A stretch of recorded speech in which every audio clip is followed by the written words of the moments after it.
50 packs of kush on my way out of state. Hit the A, tell them dope boys get they bands up. Jumping out the Euro, smoking good, hoeing grapes. Hit the club with my niggas, got they bands up. 50 packs of kush on my way out of state. Hit the A, tell them. The blues has always been totally American. Hold on, cause I got to do as the American hand as motion. apple pie. I got to do the hand motion.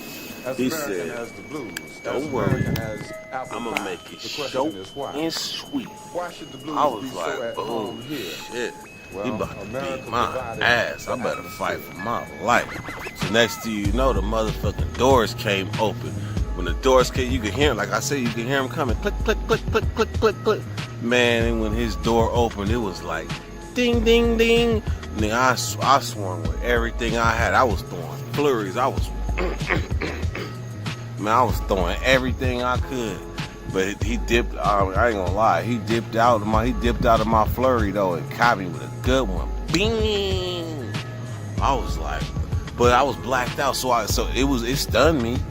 It stunned me, but that's all he got because some of my flurries was hidden, but they was like pats, but they was boom, boom, pat, pat, pat, pat. But it was fast because I was scared. So what ended up happening is this. So I got him against the wall where my shoulder was pressing in his chest. He had me wrapped up under my arm and he was squeezing me. When he squeezed me, I mean, first of all, he was his back against the wall, so I was sideways with my shoulder in his chest, hitting him with the uppercuts, and I was landing them too, hell of them motherfuckers. So he had to let me go, but when he was squeezing me up under my arm, my shoulder came out of place. For the first time in my life, I was like this. I look like a teeter-totter, man. So anyhow, they break us up. Right? I'm standing there like fucked up. I'm like, bro, my shit broke, man. I got the dangler. I'm like, dangler. I'm like, bro, my shit is broke, man. So they was like, what you gonna do? So anyhow, I did some shit, and my motherfucking arm seemed like it came back in place.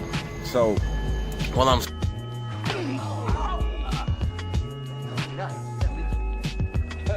It's all over now. Hey, put your money on the table, get back to work. Suckers.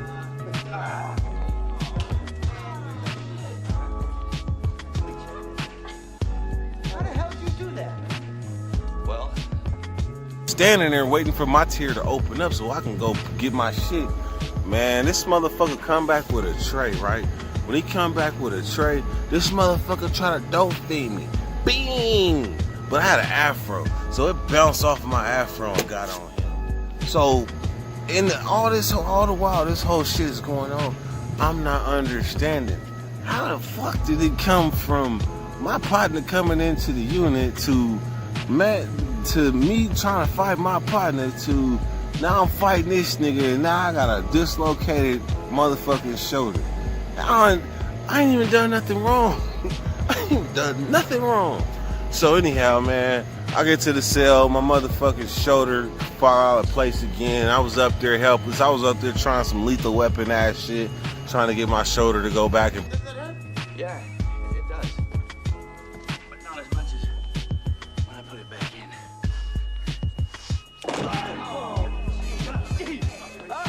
Place, but that motherfucker was stuck. So guess what I had to do? Guess. I had to hit the button. Man, when I hit the button, they said, what happened? I said, I fell off the bunks. They said, oh, another one of those, huh? Man, they came and got me, took me to UC Davis. Man, they put my shit in the shoulder. But from that day forward, for at least like another 2-3 years, man, I had a Lego shoulder, man. My shit was coming out for everything. Playing basketball, my shit was coming out on jump shots, just regular jump shots. Bam, shoulder come out. Man, they was calling me Lego shoulder dirt. Lego shoulder dirt. Man, so anyhow, my shit was coming out in reception. My shit was coming out in the pen. My shoulder was fucked up. Then one of my older homies, Lonnie, LB, He told me, man, he said he used to have a dislocated shoulder. If you got a dislocated shoulder, man, you just gotta work it out, man. Hella push-ups and shit. Build the cartilage around that motherfucker. My shit ain't dislocated in like 15 years. So that's just if you got a dislocated shoulder, because what'll happen is the muscle will wear down, tear down. You gotta build that shit back up. But anyhow, now, in closing, I'm gonna tell you something. This dude Tex had a celly, man. They was both on my shit, man, because I was young. I was a young dude, and they kind of felt I didn't know no better. I'm Similac 18. Man, and his celly was like 27. So they really like preying on me, accusing me of being a crip, and I wasn't. I was nowhere near a crip. But I didn't have problems with him, so therefore, I didn't have problems with, especially Tongan, I had no problems with him. So therefore, and this is the 90s, but so therefore, I wasn't understanding how you could just make me try to jump on my partner when I just come from J Unit, Juvenile Hall, where we all in the same unit together. I had no idea. Man, so what ended up happening, man, is I was in the pen. This is why you have to be careful who you know. You have to know who you're dealing with. Because I never forgot Tex or Celly. And what you know, one day I'm in Old Folsom and I see him. Not Tex, but I see his Celly. I said, man, what's up, man? I said, you remember me? I had a mean face. I'm like, you remember me? And you gotta think, this dude done went home, had a family, had kids, all the shit. He was like, nah, bro, I have no idea who you are. I said, man, you made my motherfucking life a living hell with you and your celly, man. And I told myself what I'd do to you if I ever saw you again. And right now I'm looking in your face, man, and you don't even know who the fuck I am. He said, man, if I ever did anything wrong to you, man, I apologize, man. I apologize. Man, I was like, man, y'all fucked my shit up, man. Y'all really did me wrong. Man, I ain't had that coming. He said, man, his eye was hella big too. He said, man, I done went home. I done lived lifetimes, man. I don't even remember. He said, when did this happen? I said, 1997. He said, what year is this? I'm like, it's 2009. He said, you remembered this from 12 years ago? You had a problem with me? He said, man, I'm hella sorry, man. And you know what? That's that passive-aggressive behavior that prison teaches you. I had a conversation with one of my folks' family members about passive-aggressiveness. And they had to listen to my reasoning, because basically passive-aggressive it's frowned upon in society. That's true. But at the same time, I explained to them how I was in prison, and if you're outward emotional, then you're deemed a security threat, because you're gonna get into it with somebody else, and then you're gonna get into it. Our partners gonna get in, and it's bigger than you just that fast, because you're not in control of your emotions. So what happens is you realize most people play defense. In prison, they play defense because there's consequences and repercussions for your actions. So you have to play defense, and then then one day it just goes. That's where that passive aggressive come in. You gotta learn to like bite the bullet and be cool. But I understand. I've been working on that shit. I ain't so much as bad no more. If I got a problem with somebody, I'll tell them nowadays. But passive aggressive, the person ain't gonna tell. You just gonna wait, and then next thing you know, a person gonna do what they always do normally, and they gonna be then walked into a minefield.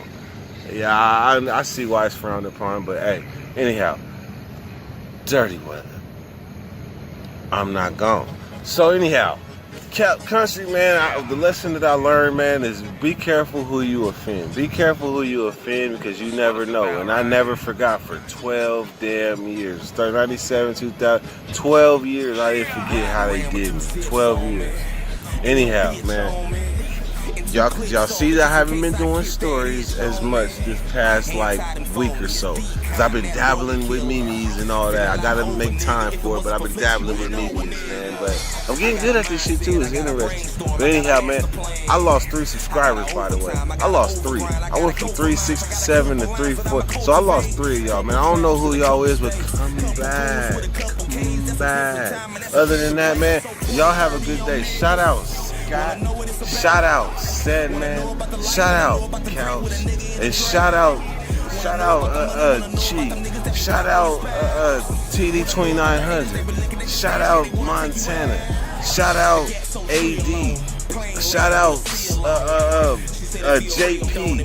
Hey man, hey, it's too many of y'all to name, man. But I'm glad that y'all rocking with me, man. That's the most important, because when you making these videos, it be up, down, up, down. You gotta find the motivation and everything.